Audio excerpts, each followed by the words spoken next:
सिया राम जय जय राम, सिया राम जय जय सिया राम। सिया राम जय जय राम, सिया राम जय जय सिया राम। जय राम जय जय राम, सिया राम जय जय सिया राम।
पदाम्बरीशं वारामयं महानरयोधमोख्यं श्रीरामदूतं शरणं प्रपद्ये। भक्तारं दातारं सर्वसम्पदां लोकाभिरामाय सुप्रभस्तावनाय वीणावं या सहित पद्मासना या ब्रह्मादित्य शंकर प्रदेवे विघ्नहरण मंगल करणे लंबोदर गणराज विद्य सुधि संग पदाजो हर पूरन कर जोगा। गणपति वंदना पेश ओम मनाया मैंने श्री गणराज मनाया मनाया मैंने श्री गणराज मनाया मनाया मैंने श्री गणराज मनाया तो श्री गणराज मनाया ओ मनाया मैंने श्री गणराज मनाया ओ मनाया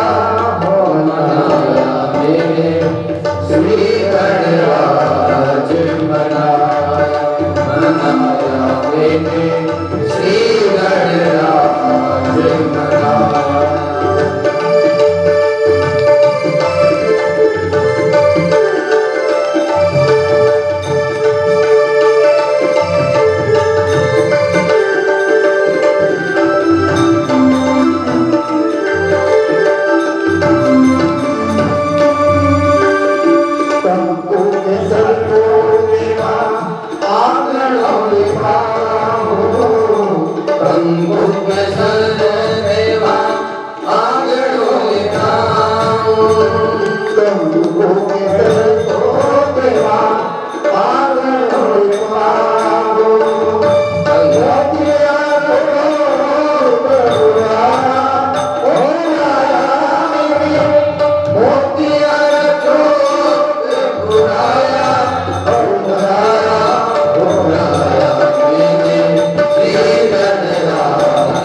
दीवानी देवा आपने बनाया लगवाया भोले लगाया हो नारायणी लगवाया भोले लगाया हो लगाया मैंने लगवाया भोले लगाया ने बनाया मैंने श्री गणराज बनाया मैंने श्री गणराज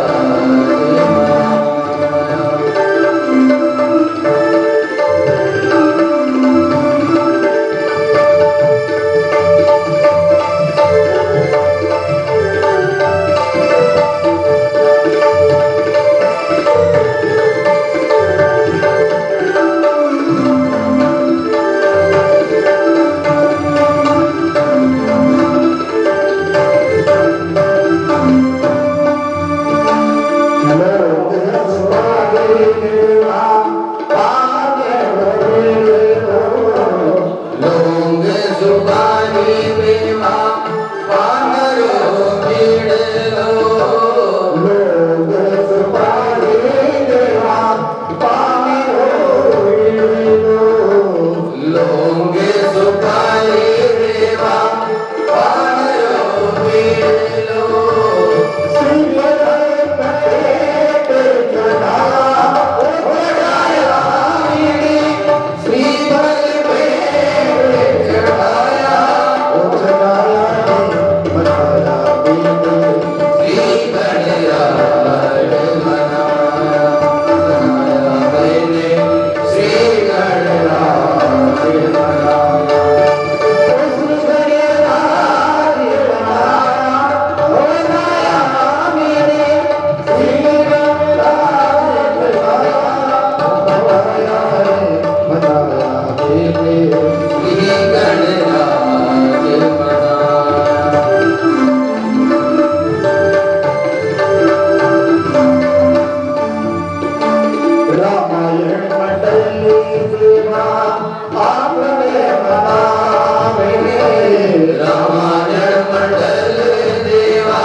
उमापति महादेव की, लक्ष्मी नारायण भगवान की, बड़ोदिया नाथ की जय।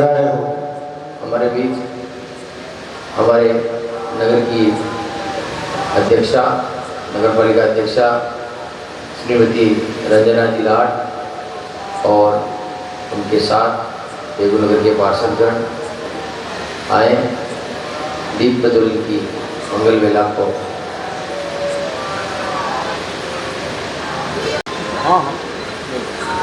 ओम स्वस्ति न इंद्रो बृहस्पतिर्वाः स्वस्ति नः भूगा विश्ववेदाः स्वस्ति नस्तारक्षो अरिष्टनेमिः स्वस्ति नो बृहस्पतिर्वाः मंगलम भगवान विष्णु मंगलम गरुड़ध्वज मंगलम पुंडरीकाक्ष मंगलाय स्तनोमणि सर्वमंगल मंगल्ये शिवे सर्वार्थसाधिके शरण्ये त्र्यंबके गौरी नारायणी नमोस्तुते मंगलम भगवान शंभो मंगलम वृषभध्वज मंगलम पार्वतीनाथो मंगलाय स्तनोमणि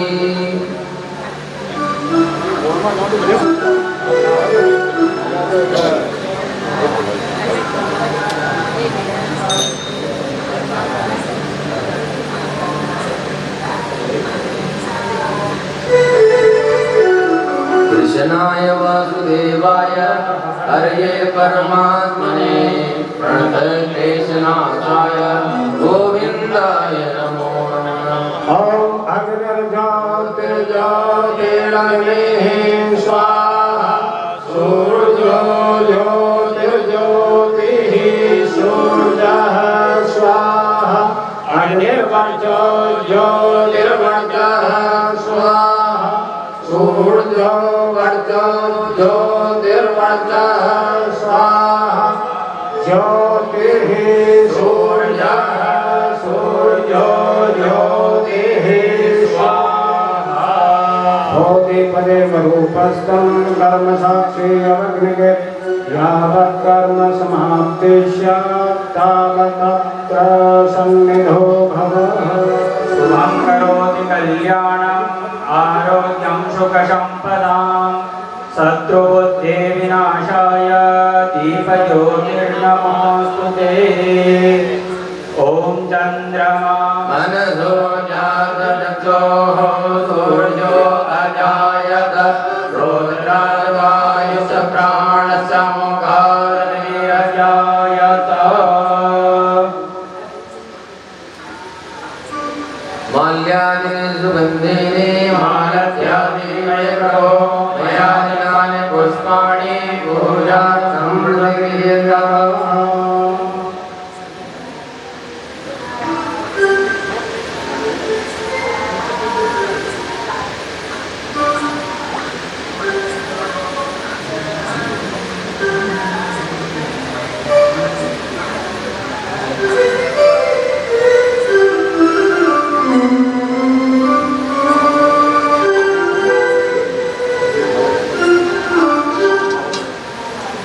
चेयरमैन साहब के प्रतिनिधि हमारे, वैसे ये सबसे 50 वर्षीय जो सदस्यगण है उसी परिवार से हैं। मैं आदरणीय सरस्वती देवी जी लाड का नाम स्मरण करूंगा, उन्हीं परिवार से है ये। तो ये इसी मंडल के परिवार के भी हैं और चेयरमैन साहब के प्रतिनिधि भी हैं। ये हमारे बेटे चेयरमैन साहब हैं और नरेंद्र जी पुरी साहब का, राजकुमार जी भाई साहब गौ भक्त करा रहे हैं, माल्यार्पण और स्वागत कर रहे हैं। ललित जी भाई साहब का, रामनाथ जी टेलर साहब, शिव जी का अग्रवाल साहब करेंगे, ये मित्र हैं इनके घनिष्ठ।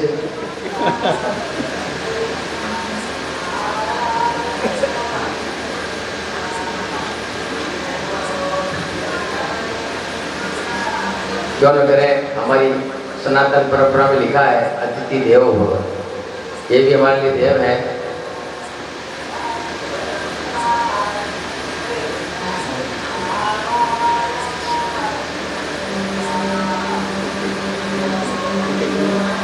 केसी के लिए अर्जुन जी,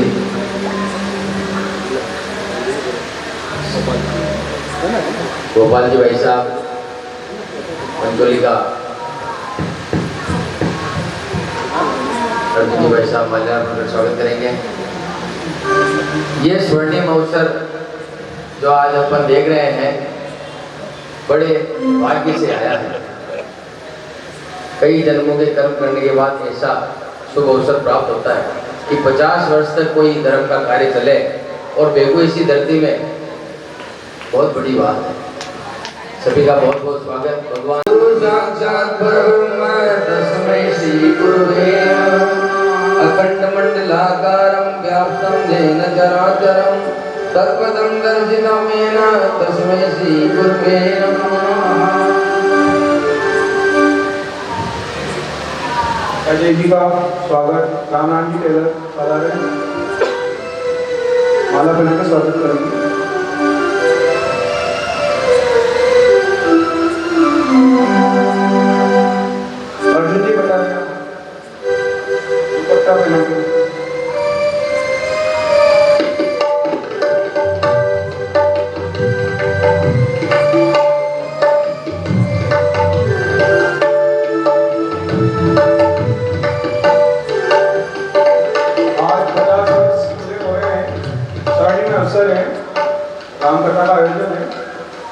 बाहर से पधारे हुए आदरणीय हमारे गुरु भाई कथावाचक और आदरणीय गुरुदेव जो भीलवाड़ा से पधारे हैं, मांगीलाल जी गुरुदेव, प्रमोद जी भाई साहब, बालकिशन जी, ये हमारे गुरु भाई भी हैं सभी। इनके स्वागत के लिए मैं निवेदन करूँ, रामायण में पधारे, ये वहाँ से पधारे हैं, बालकिशन जी, राकेश जी सभी पधारे हैं।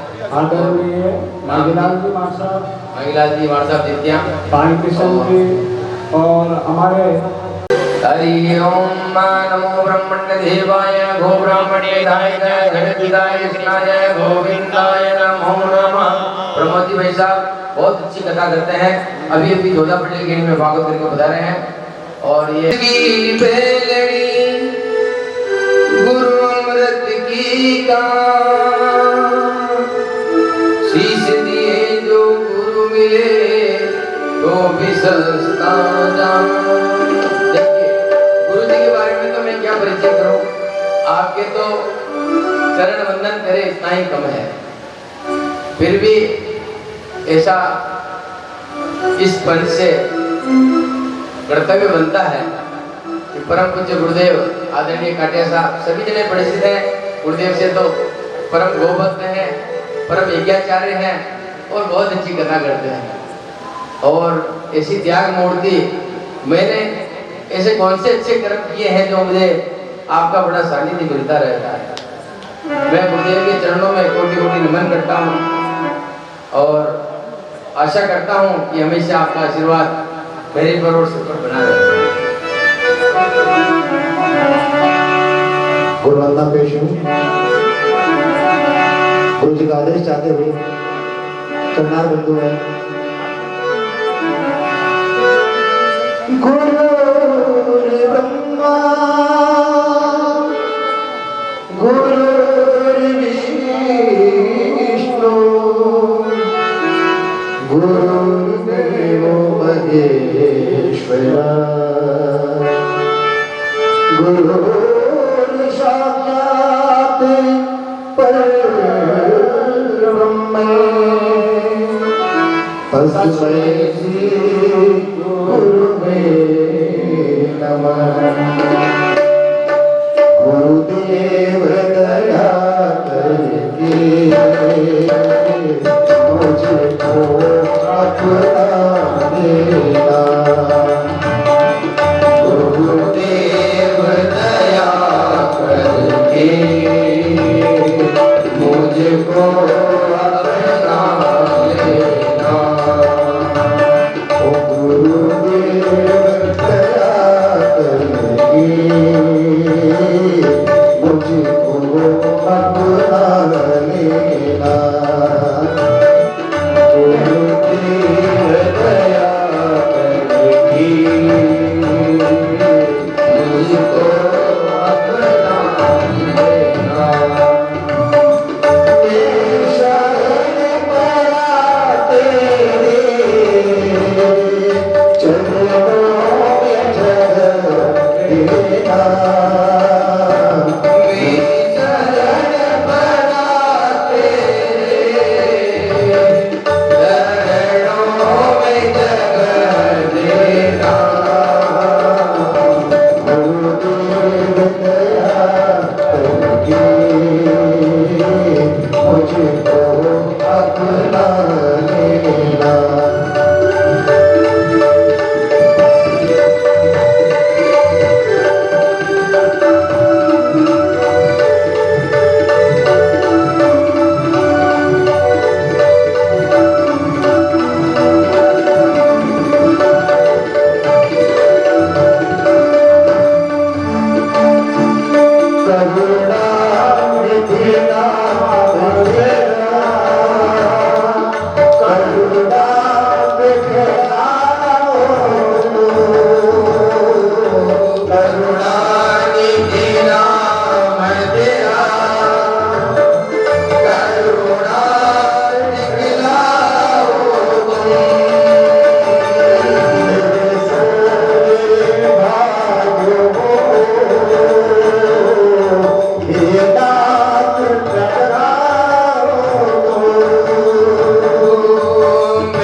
देखिए गुरु कौन होता है, गुरुदेव आपको बहुत अच्छा बतलाएंगे।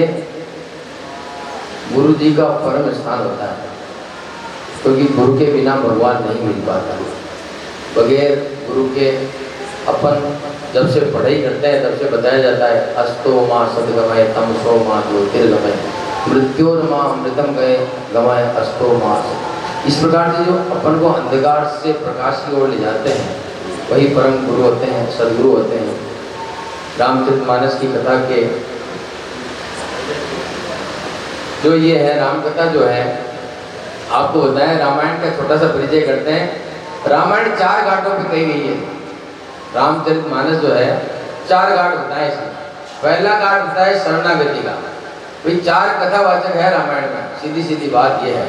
शरणागति जिसमें तुलसीदास जी 80 घाट पर काशी में कथा सुना रहे हैं संतों को, मैया गंगा को। दूसरा आता है कर्मकांड घाट जिसमें याज्ञवल्क्य ऋषि भरद्वाज जी को कथा सुनाते हैं प्रयागराज में, दूसरा घाट है। तीसरे घाट पर ज्ञान कांड है जहाँ भगवान महादेव माता गौरा को कथा सुना रहे हैं कैलाश में।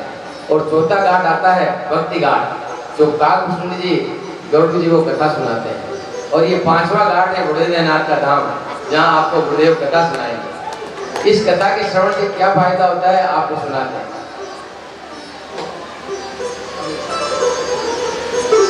क्या होता है कथा श्रवण करने से? 4 घाट आएंगे, आप सुनिएगा। कथा श्रवण कर मिट जाती है, इसे श्रवण कर मिट जाती हो जन्म जन्म की व्यथा। जय जय राम कथा, जय श्री राम कथा, जय श्री राम कथा, जय श्री राम कथा।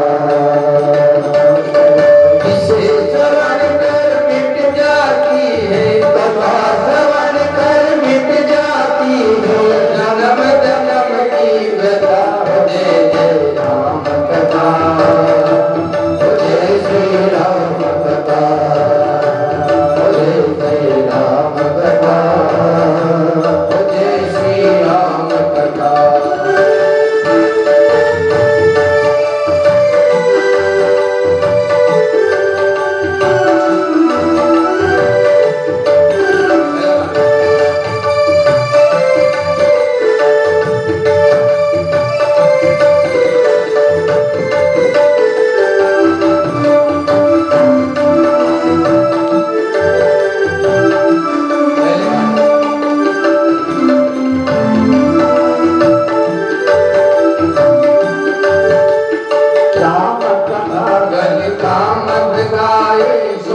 संजीवनी मोर सहाय। राम कथा कलिका मत गाई, उजल संजीवनी मोर सुहाई। बुद्धि विश्राम सकल जन रंजन, राम कथा कलिकल सुरभंजन। बुद्धि विश्राम सकल जन रंजनी, राम कथा कलिकल सुरभंजनी। तेरा परमारथ बन जाए, तेरा परमारथ बन जाए, तेरा परमारथ बन जाए। मेरा परमारथ बन जाए। श्री नारद कर कथा जय जय राम कथा, जय जय राम कथा, जय जय राम कथा, जय श्री राम कथा।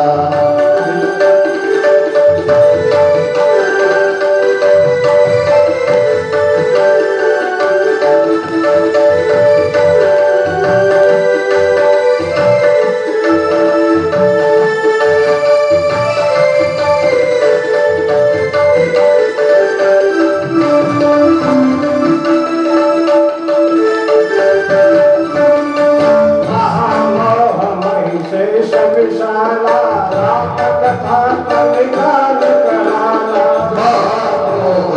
शेष विशाला राम कथा कलिकाल कराला। राम कथा शशि किरण समाना, संतत कोर करई जय पाना। राम कथा शशि किरण समाना, संकट कोर करई जय पाना।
लक्ष्मी नारायण भगवान की, बड़ोदिया नाथ की, व्यास भगवान की, रसीदास जी महाराज की। अखंड ब्रह्मांड नायक रामचंद्र जी के चरणों में सत सत नमन। पवन सुत महाराज के चरणों में सत सत नमन। बड़ोदिया नाथ के चरणों में सत सत नमन। और बैठे हुए सभी भक्तजनों को सत सत नमन। सज्जनों, मनुष्य जन्म बड़ा दुर्लभ है। दुर्लभम त्रयमेवेतत् देवानुग्रह हेतुकम् मनुष्यत्वं मुमुक्षत्वं महापुरुष संशयः। आपके पास आवाज ठीक से आ रही? मुझे थोड़ी गड़बड़ लग गई, इसलिए वो तो बता दिया। देखो, तीन चीजें दुर्लभ है जो भगवान की कृपा हो तो मिलती। मनुष्यत्व, मानवता आना बड़ा कठिन है। मनुष्य होना आसान है, लेकिन मनुष्य होते हुए मानवता आना बहुत कठिन है, वो भी ईश्वर की कृपा हो तो।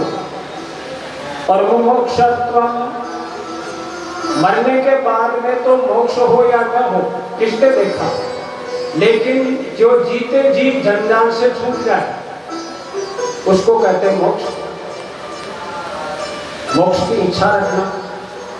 और महापुरुष संशय, किसी सज्जन व्यक्ति की संगति पाना, ये अगर भगवान की कृपा हो तो मिलती है, वरना नहीं मिलती।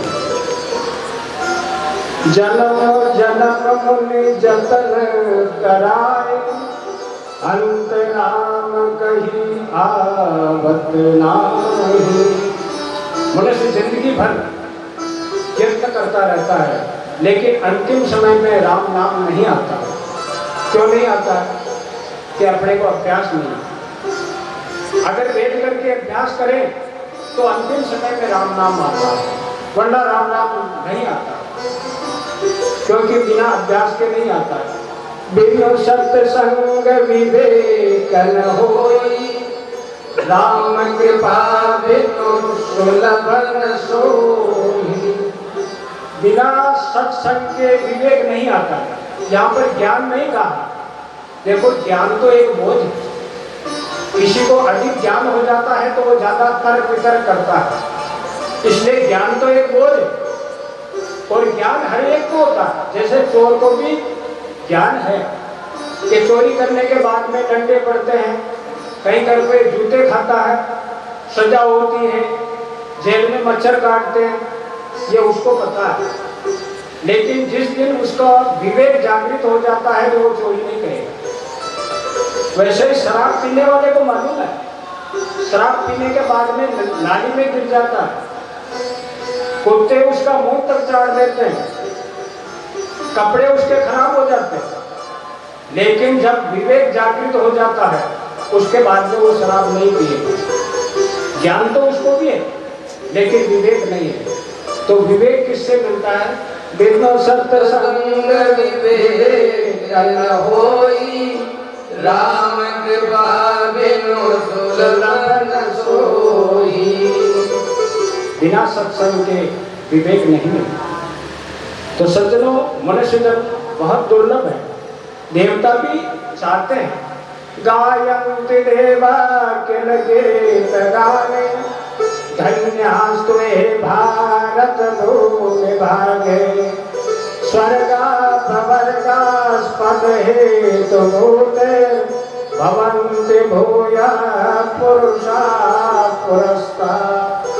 देवता इच्छा रखते हैं कि हमारे को मनुष्य जन्म मिले और अच्छा कर्म करें ताकि मनुष्य से भी बढ़कर के देवता बने और देवताओं से बढ़कर के बड़े देवता बने। तो ये क्या है? कर्म भूमि है मनुष्य शरीर। मनुष्य शरीर एक खेत है। भगवान गीता में कहते हैं इदं शरीर कौन्तेय क्षेत्रमित्यभिधीयते। हे अर्जुन, ये शरीर खेत है। उस खेत के अंदर जैसा बोते हैं वैसा ही काटते हैं, और ये शरीर भी खेत है। देखिए सज्जनों, यहाँ पर किसान भाई भी हैं, हमारे रामपुरिया वाले हैं पवन जी। देखो ये रामपुरिया से चल कर के आए, तो इनका स्वागत करना जरूरी है भाई। वाचिक सम्मान करते हैं इनका, ये हर जगह सत्संग में मिलते हैं। तो ये जानते हैं कि खेत में अनाज तो बोया जाता है, लेकिन जो कचरा उगता है, खरपतवार, उसको बोना नहीं पड़ता। तो शरीर के अंदर गुण तो बोए जाते हैं, लेकिन अवगुण अपने आप आते हैं, तो उनको उखाड़ना पड़ता है। जब जाकर के फसल पैदा होती है। तो ये क्या है? मनुष्य शरीर क्या है? एक प्रकार का खेत है। इस खेत के अंदर जैसा बोएंगे वैसा मिलेगा। मुझे एक याद आई है उन सज्जनों की जो आजकल गायों की सेवा कर रहे हैं, बिना कुछ अपेक्षा को रखते हुए, कोई इच्छा नहीं, उनके उन गायों का दूध नहीं पीना है, लेकिन फिर भी सेवा करते हैं। तो मैं उनको यहीं से प्रणाम करता हूँ। जो गायों की सेवा कर रहे हैं उनको धन्यवाद है। देखिए, ये गायें हैं, ये भगवान की भक्ति है, हरि भक्ति है। ये क्या है? भगवान विष्णु के शरीर के अंग है। अगर गाय नष्ट हो गई तो समझिए भगवान के अंग नष्ट हो गए। इसलिए गायों की रक्षा करना अपना परम कर्तव्य है। गावो विप्राच वेदाश्च कुलमेकं द्विधा कृतम्। गाय, ब्राह्मण और वेद, इनका कुल एक है। कुल में एकम द्विधा कृतम्, दो हिस्से किए हैं। एक तो वर्तते मंत्रो हविर एकत्र वर्तते। एक में मंत्र है तो वेद हो गए और ब्राह्मण हो गए, और हविर एकत्र वर्तते। गाय में हवन सामग्री है, घी है, दूध है, दही है और मक्खन है, गोबर है, गोमूत्र है, सभी हवन की सामग्री है। इसलिए जो गायों की सेवा कर रहे हैं उनको परम धन्यवाद है, साधुवाद है। इसलिए सज्जनों, मनुष्य जन्म पाकर के किसी की सेवा करना चाहिए। भगवान की यही सेवा है। एन केन प्रकारेण यस्य कस्यापि देहिनः संतोषं जनयेत् प्राज्ञ तदेवेश्वर पूजनम्। किसी भी प्रकार किसी भी प्राणी को शांति दे दो, यही एक ईश्वर की पूजा है। तो सज्जनों, किसी भी की सेवा करना ये भगवान की पूजा है। सज्जनों, मनुष्य जन्म तो दुर्लभ है ही, लेकिन भगवान ने गीता में कहा है यहाँ क्या लिखा है बाहर? रामायण मंडल। तो यहाँ रामायण पढ़ने वाले हैं तो अंदर आएंगे, और कहीं पर टी स्टाल लगी हुई है तो चाय पीने वाले वहां चले जाएंगे, और जहाँ पुस्तकालय लिखा होगा तो वहाँ पुस्तकालय में पुस्तक पढ़नी है तो वहां जाएंगे, और जहाँ भोजनालय लिखा है तो भोजन करने वाले भोजन शाला उस शाला में जाएंगे, और जहाँ पर शयन कक्ष लिखा है सोने वाले वहां जाएंगे। अब जहाँ पर शयन कक्ष लिखा है वहां पर कोई कहेगा मुझे भोजन करना तो मिलेगा? नहीं मिलेगा। तो ये संसार क्या है?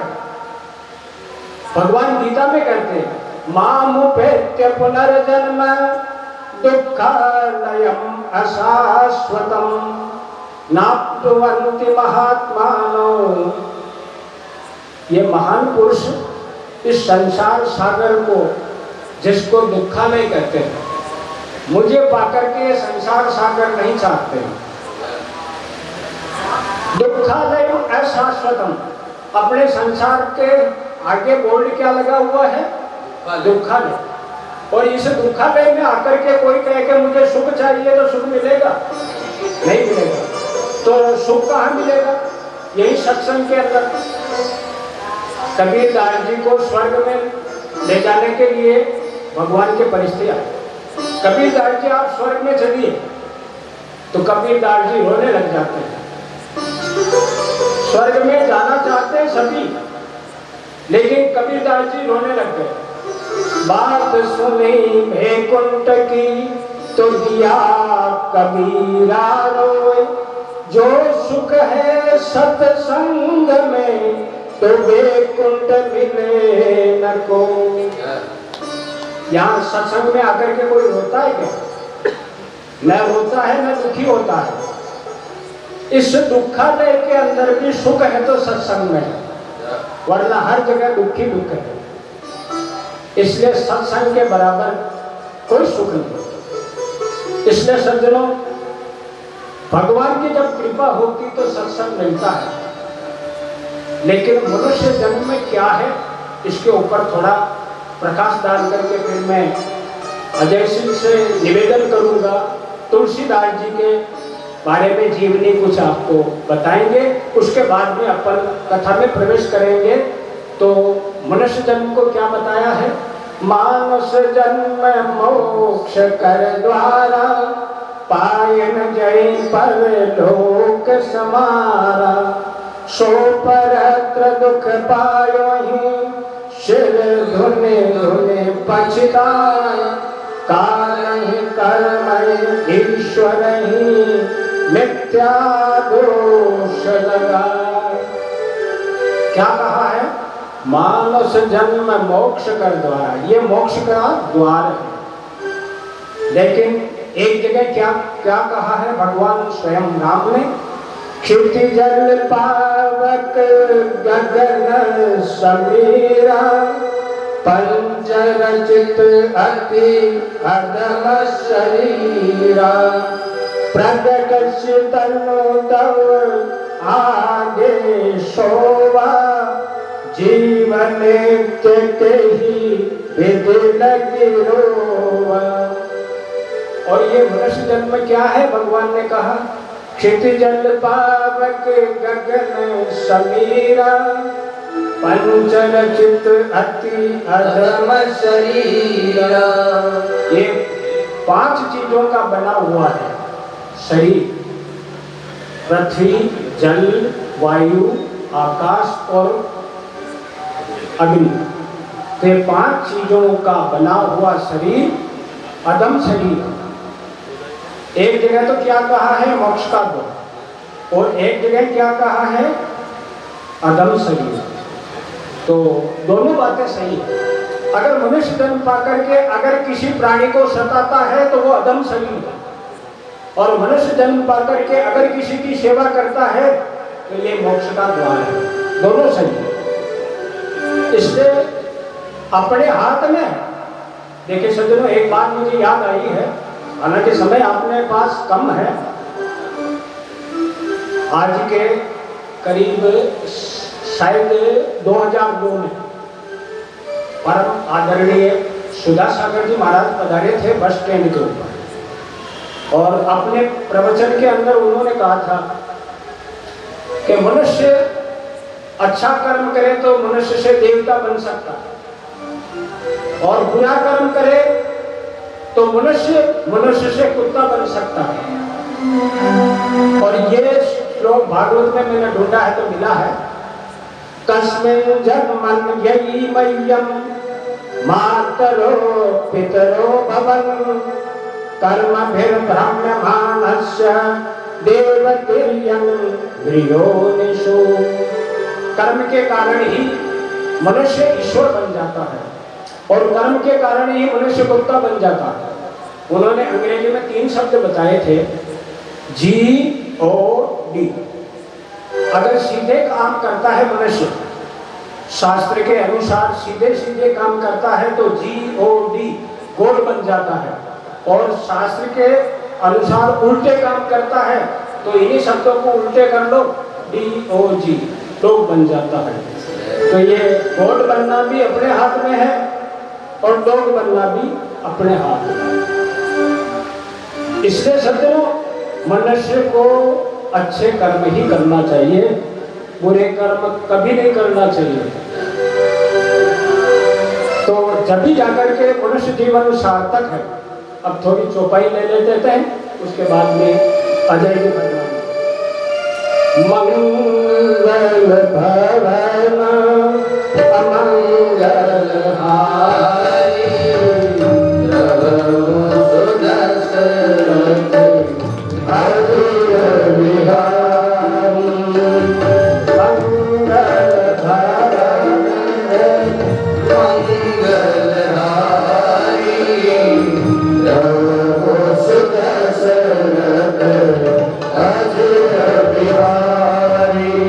जो तुम्हें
छन्दसामपि मङ्गलानां जगर्तारो वन्दे वाणी विनायको भवानी शङ्करो वन्दे श्रद्धा विश्वासरूपिणो याभ्यां विना न पश्यन्ति सिद्धा स्वान्तस्तमीश्वरम्।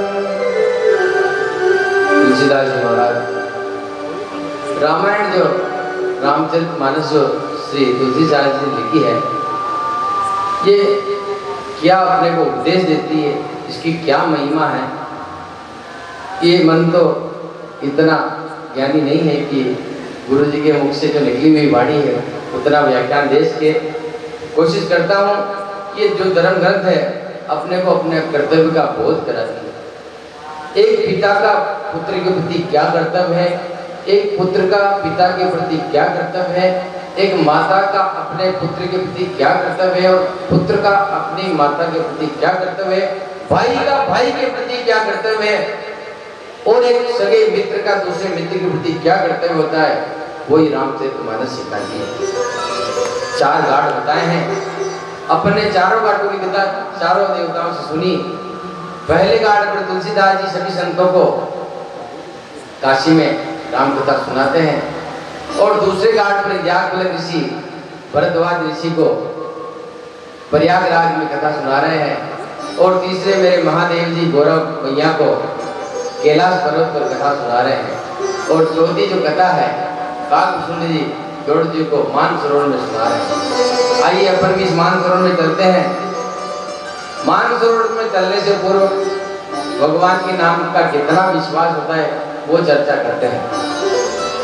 भवानी शंकरो श्रद्धा विश्वास रूप। भगवान शंकर क्या है इस कथा के? विश्वास स्वरूप है और माँ गौरा श्रद्धा है। जब तक भगवान में विश्वास न हो कथा न होनी चाहते।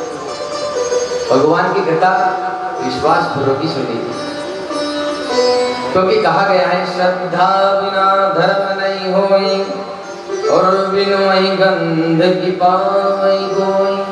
श्रद्धा के बगैर कोई धर्म नहीं हो सकता। यहाँ तो सब श्रद्धालु बैठे हुए हैं और बगैर मही के पृथ्वी के कोई गंध नहीं आ सकता।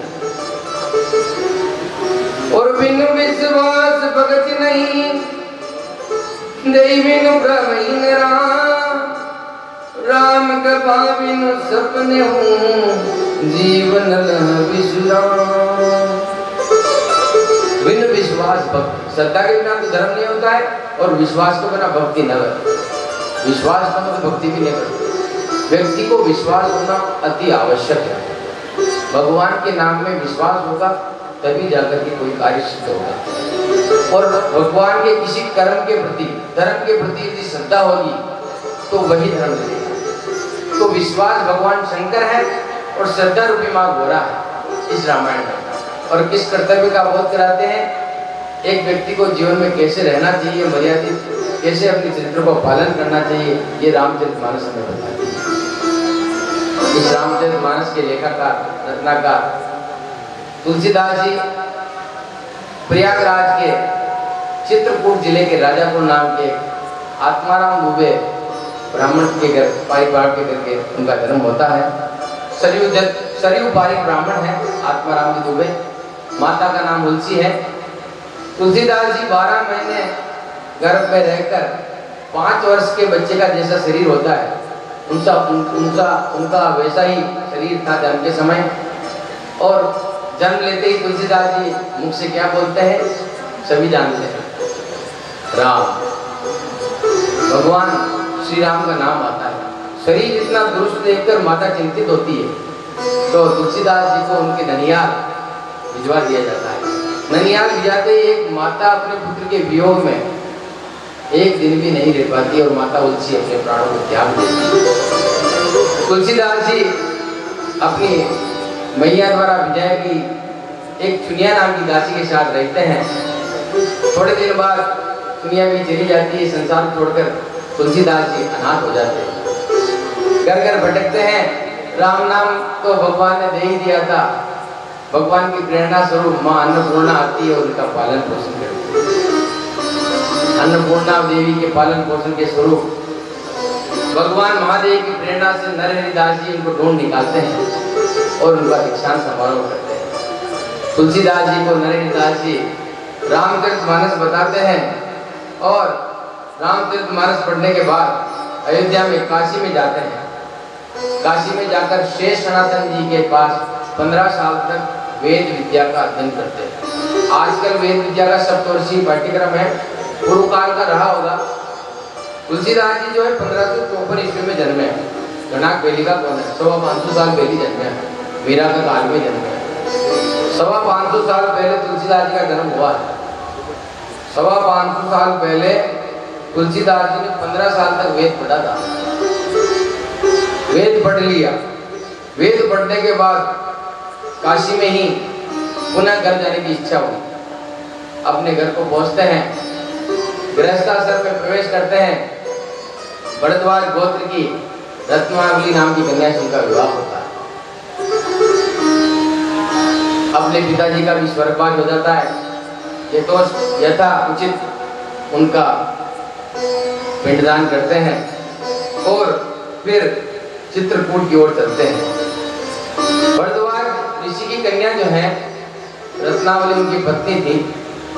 गृहस्थाश्रम के दौरान ही अपनी पत्नी के धिक्कार स्वरूप इस संसार को वो त्याग देते हैं और त्याग देने के पश्चात साधु वेश धारण कर लेते हैं और भगवान राम में लीन हो जाते हैं। एक प्रेत मिलता है उनको रास्ते में जो हनुमान जी का पता बतलाता है। प्रेतराज का नाम तो सुना ही आपने। जहाँ जहाँ हनुमान जी का स्थान होता है वहाँ प्रेतराज रक्षा करते हैं। प्रेतराज हनुमान जी का पता बतलाते हैं। चित्रकूट में हनुमान जी आपको मिल जाएंगे। तो तुलसीदास जी महाराज चित्रकूट में पहुंचते हैं। चित्रकूट में बैठे हैं और तुलसीदास जी हनुमान जी से मिलते हैं। हनुमान जी कहते हैं कि भगवान आपका और राम का मिलन तो तय है, तो कैसे होगा राम का दर्शन? तो आपको यही चित्रकूट में भगवान आकर के दर्शन देंगे। एक दिन चित्रकूट की परिक्रमा में घूम रहे हैं तुलसीदास जी और भगवान राम और लक्ष्मण घोड़े पर बैठकर निकल रहे हैं। उनका ऐसा दिव्य स्वरूपता देखकर शुद्ध बुद्धि भूल जाते हैं और पहचान नहीं पाते। पहचानने नहीं कारण वापिस हनुमान जी के पास आते हैं, मेरे को तो कोई राम नहीं मिले। तो हनुमान जी कहते हैं कल फिर आएंगे भगवान, आप उनकी बाट जोइए। हनुमान जी महाराज के प्रेरणा स्वरूप तुलसीदास जी चित्रकूट के घाट पर बैठ जाते हैं और भगवान का ध्यान लगाते हैं, कब आएंगे मेरे राम। भगवान राम अब बाल स्वरूप में पधारते हैं। चित्रकूट के घाट पर भगवान बाल स्वरूप में आ जाते हैं। तुलसीदास जी उनके स्वरूप को फिर देखते हैं और अपने स्वरूप को भूल जाते हैं। अब हनुमान जी को चिंता होती है कि मेरा जो उनको वचन दिया है वो विफल नहीं हो जाए। तो हनुमान जी क्या बोलते हैं, चित्रकूट के घाट पर वही संतन की भीड़, तुलसीदास चंदन से तिलक दे रघुवीर। तुलसीदास जी चंदन लिख रहे हैं, मेरे राम जी आएंगे, मेरे राम जी आएंगे। और भगवान राम आ जाते हैं, उनको देखते स्वरूप भूल जाते हैं और तिलक दे रघुवीर, भगवान राम के सर पर तिलक लगा कर चले जाते हैं। बोल श्री रामचंद्र भगवान की जय हो। हनुमान जी कहेंगे हो गया काम मेरा।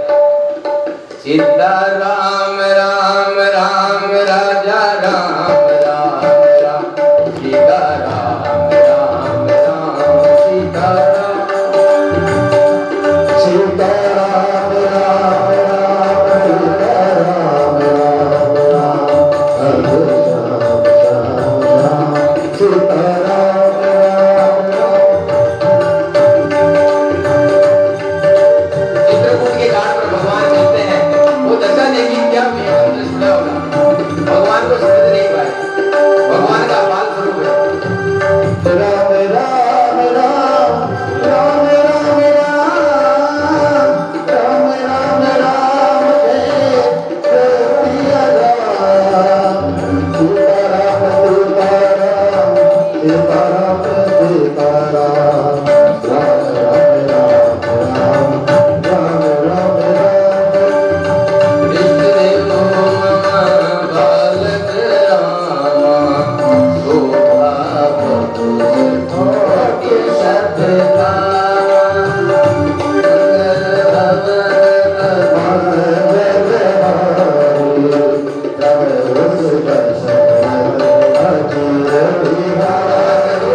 इष्ट देव मम बालक रामा, शोभा बहुस कोटि सत्कामा। भगवान कौन है? इष्ट देव मम बालक रामा। भगवान ने किस स्वरूप में बने? बालक रामा। शोभा बहुस, उनकी शोभा कैसी है? कोटि सत्कामा, करोड़ों कामदेव जैसे। करोड़ों कामदेव की भगवान कैसी है?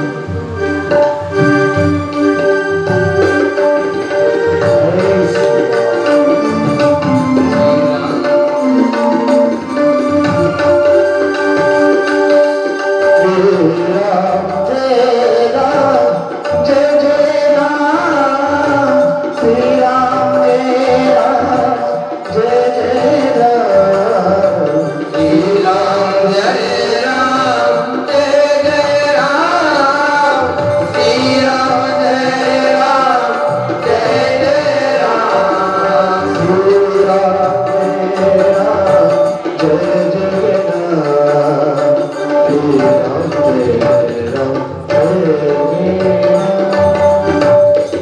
भगवान को दर्श कब होता है? चित्रकूट में संवत 1607 में मौनी अमावस्या के दिन। जब मौनी अमावस्या के दिन प्रयागराज में जो मेला लगता है, उस समय भगवान का दर्शन होता है। अब महादेव की आज्ञा से